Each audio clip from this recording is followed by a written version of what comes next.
जिस पल का इंतजार था आखिर वो घड़ी आ गई है। T20 वर्ल्ड कप 2024 के खिताबी मुकाबले का इंतजार अगर आपको था तो फिर इंतजार आपका खत्म हुआ, क्योंकि T20 वर्ल्ड कप 2024 का सिर्फ एक मुकाबला बचा हुआ है और वो मुकाबला है फाइनल। और फाइनल में दो टीमें जो आमने सामने हैं, जो दो डिजर्विंग टीमें आमने सामने हैं, वो है टीम इंडिया और साउथ अफ्रीका। दो ऐसी टीमें जिसने टोटल डोमिनेंस दिखाया है पूरे टूर्नामेंट में। फिर चाहे दोनों टीमों की बात करें, दोनों ही टीमें अनबीटन हैं। साउथ अफ्रीका जहां अब तक एक भी मुकाबला नहीं हारी है, तो वहीं भारतीय टीम भी एक भी मुकाबला नहीं हारी है। ऐसे में फाइनल मुकाबले के लिए बारबाडोस की पिच का मिजाज कैसा रहने वाला है? केंसिंगटन ओवल बारबाडोस में यह मुकाबला खेला जाएगा। इस मैच से पहले पिच का मिजाज कैसा रहने वाला है? पिच पे बल्लेबाजों को मदद है या फिर गेंदबाजों को यहां पर ज्यादा मदद है बल्लेबाजों के कंपैरिजन में? पिच रिपोर्ट आपको बताएंगे। पिच रिपोर्ट के बाद बात करेंगे हम मौसम विभाग ने क्या जानकारी दी है, क्योंकि सेमीफाइनल 2 मुकाबले में जब भारतीय टीम ने इंग्लैंड को हराया था, उस मुकाबले के दौरान बारिश की बहुत ज़्यादा दखलंदाजी रही थी। बारिश की वजह से बहुत ज़्यादा टेंशन फैंस को होने लगी थी। ऐसे में फाइनल मुकाबले में बारिश की क्या चेतावनी है और अगर बारिश होती है तो फिर क्या प्रावधान है? आईसीसी ने क्या नियम निकाले, क्योंकि सेमीफाइनल 2 मुकाबले के लिए तो कोई रिजर्व डे नहीं था, तो क्या फाइनल मुकाबले के लिए ऐसा ही कुछ है? वो आपको बताएंगे। साथ ही साथ बताएंगे दोनों ही टीमों के हेड टू हेड आंकड़े। जब जब T20 इंटरनेशनल्स में दोनों ही टीमों का आमना सामना हुआ है, तब किस टीम का पलड़ा भारी रहा है? हेड टू हेड आंकड़ों में हम आपको ये जानकारी देने जा रहे हैं। साथ ही साथ T20 वर्ल्ड कप इतिहास में दोनों ही टीमों ने एक दूसरे का सामना तो किया है, तो फिर ऐसे में किस टीम का किस टीम पर नंबर्स है, यानी कौन सी टीम ऊपर है, अपर हैंड है किस टीम के पास T20 वर्ल्ड कप इतिहास में? पिछले 5 मुकाबलों की बात करेंगे, दोनों ही टीमों के अब तक के सफर की बात करेंगे और फिर अंत में वीडियो खत्म करेंगे हम प्लेइंग 11 के साथ। कौन से वो 11 खिलाड़ी हो सकते हैं जो आपको इस मुकाबले के दौरान प्लेइंग 11 में, दोनों ही टीमों के प्लेइंग 11 में दिख सकते हैं। तो वीडियो को एंड तक जरूर देखिएगा। वीडियो पसंद आए तो इसे लाइक भी जरूर कर लीजिएगा। बात करें सबसे पहले टाइमिंग की, तो यह मुकाबला जो है 29 जून 2024 शनिवार को सुबह 10:30 बजे के लिए शेड्यूल्ड है। यह मुकाबला बारबाडोस में सुबह 10:30 बजे खेला जाएगा। तो वहीं भारत में आप इस मैच को शनिवार को ही, यानी 29 जून को ही रात 8 बजे देख पाएंगे। रात 8 बजे से इस मुकाबले का लाइव टेलीकास्ट आप देख पाएंगे। बात करते हैं बारबाडोस की केंसिंगटन ओवल की पिच का मिजाज कैसा रहने वाला है। तो भाई बारबाडोस की पिच का मिजाज अगर हम सिंपल शब्दों में समझने की कोशिश करें या आपको समझाने की कोशिश करें, तो भाई बैटिंग फ्रेंडली पिच है। हालांकि बैलेंस दोनों ही डिपार्टमेंट में है, बल्लेबाजों को भी मदद है, गेंदबाजों को भी मदद है, लेकिन गेंदबाजों की तुलना में बल्लेबाजों को ज्यादा मदद है। जो मुकाबले हमने यहां पर अब तक देखे हैं T20 वर्ल्ड कप 2024 के अंतर्गत, सबसे ज्यादा मुकाबले इसी मैदान पर खेले गए। तो भाई इन मुकाबलों के आधार पर अगर हम आपको बताएं तो भाई यहां पर बल्लेबाजों का बोलबाला रहने वाला है। ग्राफिक्स के माध्यम से देख लेते हैं बारबाडोस की पिच का मिजाज कैसा रह सकता है। बारबाडोस के केंसिंगटन ओवल स्टेडियम की पिच बहुत ज्यादा बैलेंस्ड है, जिससे बल्लेबाज और गेंदबाजों दोनों को मदद मिलती है। बल्लेबाज अच्छी उछाल और कैरी की उम्मीद कर सकते हैं, जो इस बात को सुनिश्चित करता है कि जैसे जैसे मैच आगे बढ़ेगा गेंद बल्ले पर अच्छी तरह से आएगी। पिच पर अभी तक T20 वर्ल्ड कप 2024 के तहत खेले गए मुकाबलों को देखा जाए तो उन मुकाबलों में देखा गया बल्लेबाजों को ज्यादा मदद मिली है। इस पिच पर खेले मैचों के हिसाब से कहा जा सकता है कि मैच में बल्लेबाजों को अच्छी खासी मदद मिलेगी।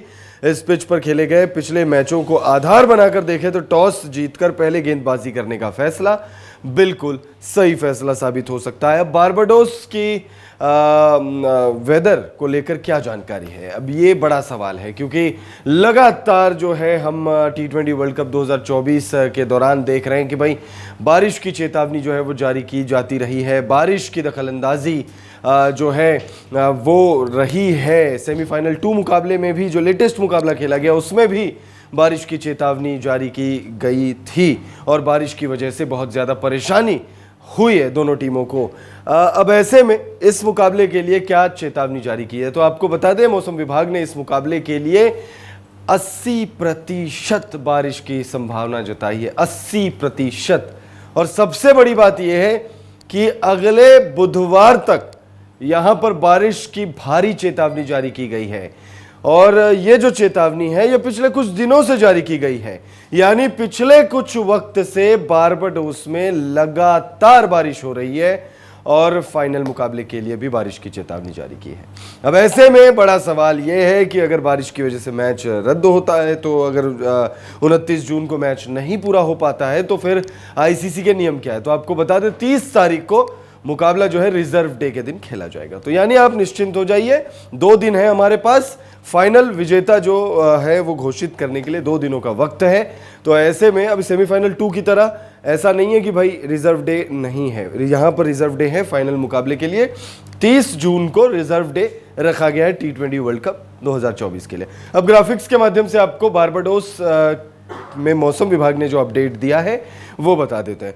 T20 वर्ल्ड कप 2024 के खिताबी मुकाबले के लिए शनिवार को बारबाडोस का मौसम मैच के लिए पूरी तरह से अनुकूल नहीं है, या यूं कहें बिल्कुल भी अनुकूल नहीं है। मौसम विभाग ने इस मैच के लिए 80% बारिश की चेतावनी जारी की है। मौसम विभाग ने इस मैच के दौरान बारबाडोस का मौसम अधिकतम 30 डिग्री तो वहीं न्यूनतम 27 डिग्री रहने का अनुमान जताया है।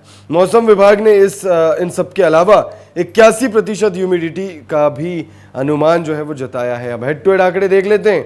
साउथ अफ्रीका और भारत के बीच T20 इंटरनेशनल में कुल 26 बार भिड़ंत हो चुकी है और इन 26 मैचों के बाद टीम इंडिया का पलड़ा काफी ज्यादा भारी नजर आ रहा है। टीम इंडिया ने 14 मैचों में जीत हासिल किया है, तो वहीं 11 मैच में साउथ अफ्रीका ने बाजी मारी है। अब इन एक मैच जो है बेनतीजा रहा है। और ये जो 26 मुकाबले खेले दोनों टीमों ने, इनमें से 4 मुकाबले तो T20 वर्ल्ड कप के अंतर्गत खेले हुए। तो इन 6 मुकाबले, माफी चाहूंगा, 6 मुकाबले खेले T20 वर्ल्ड कप के अंतर्गत, जिसमें से 4 मुकाबले भारतीय टीम ने जीता है, तो 2 मुकाबलों में साउथ अफ्रीका ने बाजी मारी है। तो ऐसे में आप कह सकते हो कि भाई हर डिपार्टमेंट में T20 इंटरनेशनल्स में टीम इंडिया का पलड़ा जो है वो बहुत ज्यादा भारी रहा है। दोनों टीमों के पिछले मैचों के जो रिकॉर्ड्स हैं वो बताते हैं आपको। तो भाई वो शानदार प्रदर्शन रहा है दोनों ही टीमों का पिछले 5 मैचों में। दोनों टीमों ने अपने पिछले 5 मैच जीतकर इस मैच के लिए मैदान पर कदम रख रही है दोनों ही टीमें। साउथ अफ्रीका की बात करें तो एडन मार्करम की कप्तानी में टीम ने अपने पिछले 8 मैच लगातार जीते हैं, तो वहीं रोहित शर्मा की टीम इंडिया ने अपने पिछले लगातार 11 मुकाबले जीते हैं। दोनों टीमें T20 वर्ल्ड कप 2024 में अनबीटन रही है। अब आपको बताते हैं भाई दोनों ही टीमों का सफर कैसा रहा है, क्योंकि सफर जानना भी बेहद जरूरी है कि भाई कैसा प्रदर्शन है दोनों ही टीमों का। तो भाई दोनों ही टीमों के प्रदर्शन पर अगर हम गौर करेंगे तो भाई अनबीटन है, ये तो हमने आपको पहले ही क्लियर कर दिया है कि भाई दोनों ही टीमें अनबीटन है। सबसे पहले बात अगर हम भारतीय टीम की ही करें तो भारतीय टीम ने ग्रुप स्टेज में आयरलैंड, पाकिस्तान और यूनाइटेड स्टेट्स को हराया था। उसके बाद आखिरी मुकाबला कनाडा वाला जो मैच था वो बारिश की वजह से रद्द हो गया था। फिर अफगानिस्तान को सुपर 8 में हराया, बांग्लादेश को हराने के बाद ऑस्ट्रेलिया पर शानदार जीत हासिल की। तो भाई सुपर 8 में भी 3 मुकाबले टीम इंडिया ने जीते, अनबीटन रही। उसके बाद इंग्लैंड के खिलाफ बहुत कॉम्प्रिहेंसिव जीत, 68 रनों की बहुत बड़ी जीत, सेमीफाइनल 2 मुकाबले को जीतकर फाइनल के लिए क्वालिफाई किया। अब बात करते हैं अगर हम साउथ अफ्रीका की, तो साउथ अफ्रीका का तो कोई मैच बारिश की वजह से रद्द भी नहीं हुआ है। साउथ अफ्रीका ने अब तक कुल 8 मुकाबले जीते हैं T20 वर्ल्ड कप 2024 में। अगर आप देखें तो भाई 4 मुकाबले श्रीलंका, नीदरलैंड्स, बांग्लादेश और नेपाल के खिलाफ ग्रुप स्टेज में जीत लिया था। उसके बाद यूएसए, इंग्लैंड और वेस्टइंडीज को सुपर 8 के तहत हराया और फिर सेमीफाइनल 1 मुकाबले में अफगानिस्तान पर जीत नहीं, बहुत बड़ी जीत हासिल की।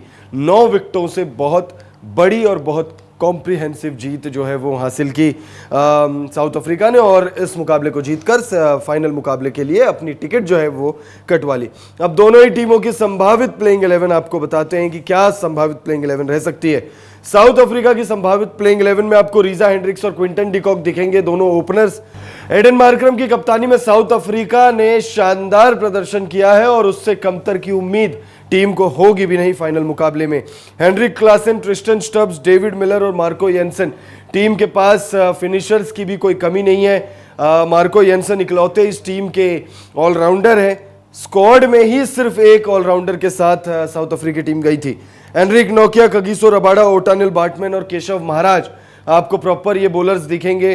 ओटानिल बाटमैन की जगह हो सकता है आपको तबरेज शम्सी दिखे, लेकिन ये भी हो सकता है कि ओटानिल बाटमैन ही दिखे, क्योंकि यहाँ पर स्पिनर्स के लिए उतनी ज़्यादा मदद है ऐसा लिखा नहीं है पिच रिपोर्ट में कहीं पर भी। पिच रिपोर्ट जो कागजों पर हम देख रहे हैं फिलहाल इस मैच के लिए जो आ रही है, उसमें यह कहा गया है कि भाई यहाँ पर गेंदबाजों को मदद है लेकिन स्पिनर्स को मदद है, ऐसा कहीं नहीं लिखा है। तो हो सकता है कि टीम की जो स्ट्रेंथ है वो उस स्ट्रेंथ के साथ ही जाए, लेकिन तबरेज शम्सी टीम के लिए बहुत अच्छी गेंदबाजी कर रहे हैं, तो हो सकता है वो खेले प्लेइंग 11 में। भारत की पॉसिबल प्लेइंग 11 में कोई बदलाव नहीं और मुझे देखने की भी जरूरत नहीं है। मतलब शुरुआत से ही टीम में कोई बदलाव नहीं हुए, सिर्फ जो सुपर 8 के मुकाबले शुरू हुए थे तब कुलदीप यादव का इंक्लूजन हो गया था और उसके बाद से टीम ने लगातार जो है अपनी प्लेइंग 11 में बदलाव नहीं किया है। लगातार मांग उठती रही है लेकिन फिर भी प्लेइंग 11 में कोई बदलाव नहीं। रोहित विराट आपको ओपनिंग करते हुए दिखेंगे, नंबर 3 पर ऋषभ पंत, उसके बाद सूर्य कुमार यादव, फिर शिवम दुबे और हार्दिक पांड्या में से डिपेंडिंग अपॉन द सिचुएशन किस वक्त किस फेज में है मैच तो उस हिसाब से प्लेइंग आएंगे वो बल्लेबाजी करने के लिए। तो शिवम दुबे, हार्दिक पांड्या 2 ऑलराउंडर आपके पेसर वाले और 2 ऑलराउंडर आपके हो गए स्पिनर वाले रविंद्र जडेजा और अक्षर पटेल। अक्षर पटेल बापू क्या ही कहना, इंग्लैंड के खिलाफ अगर हमने मुकाबला जीता है तो उसमें बापू का बहुत बड़ा योगदान है गेंदबाजी से। उसके बाद टीम के 2 स्पीडस्टर्स, स्पीड गन्स जिसे कहते हैं, जसप्रीत बुमराह और अर्शदीप सिंह, और फिर टीम में होंगे एक क्वालिटी स्पिनर कुलदीप यादव जो कि जब से आए हैं मिनिमम 2 विकेट हर मैच में ले ही रहे हैं। पिछले मुकाबले में 3 विकेट लेकर आ रहे हैं, गजब की गेंदबाजी कर रहे हैं, विकेट्स निकालने के साथ साथ रन्स भी बहुत कंजूसी से दे रहे हैं। तो भाई टीम इंडिया की प्लेइंग 11 बहुत ज्यादा शानदार नजर आ रही है, लेकिन साउथ अफ्रीका की टीम भी कोई हल्की टीम नजर नहीं आ रही है। साउथ अफ्रीका 32 साल के इतिहास में पहली बार किसी आईसीसी इवेंट के खिताबी मुकाबले के लिए क्वालिफाई हुई है, यानी कि साउथ अफ्रीकी टीम के पास बहुत ज्यादा मोटिवेशन है, क्योंकि टीम 1992 से आईसीसी इवेंट खेल रही है और तब से लेकर अब तक सिर्फ एक बार यानी इस बार फाइनल के लिए क्वालिफाई किया है। तो वहीं भारतीय टीम पिछले 2 back to back ICC events में फाइनल में क्वालिफाई किया। पिछला जो आईसीसी इवेंट था 2023 का वनडे वर्ल्ड कप, उसमें ऑस्ट्रेलिया के हाथों हार मिल गई थी, लेकिन उस हार को भुलाकर टीम इंडिया ने यहां तक का सफर तय किया है। अब सिर्फ एक जीत दूर है दोनों ही टीमें। कौन सी टीम को आप सपोर्ट कर रहे हैं, फाइनल मुकाबला कौन सी टीम जीत रही है आपके हिसाब से, कमेंट करके हमें जरूर बताइएगा।